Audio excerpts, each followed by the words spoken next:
સાહેબ આપણે આપણા આજે કરિયર છે એમાં દારા સાહેબ છે એક મહત્વના વ્યક્તિ છે, તો દારા સાહેબ વિશે કંઈક દાદા સાહેબનું નામ લે એટલે મારા રૂવાને રૂવાડે દીપ પ્રગટી જાય સમજો. કારણ કે દાદા સાહેબે મારી જિંદગીમાં બહુ જબરજસ્ત ફાળો આપ્યો છે. સૌથી પહેલાં આ વિદ્યાલયની અમે શિબિર કરી, ગોપનાથમાં શિબિર કરેલી. અને એ વખતે દારાભાઈ રસાડિયા અને મહેશભાઈ પટેલ બંને આવેલા. તો દારાભાઈને તે વખતે મારો પહેલો પરિચય અને અમારી પહેલી શિબિર. અને મને એમ થયું કે ચાલો આપણે પણ સ્પોર્ટ રમીએ છીએ એટલે યોગમાં તો કંઈ કરશું. હું પણ શિબિરમાં બેઠો. શિબિરમાં બેઠા પછી પરિણામ આવ્યું, ફેલ થયા.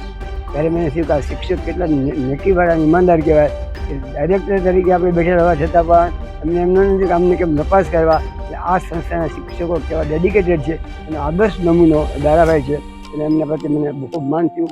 ઉંમરમાં મારા કરતાં ઘણા નાના, પણ મને ખૂબ માન થયું. તેથી અમને ગુરુ માનું છું.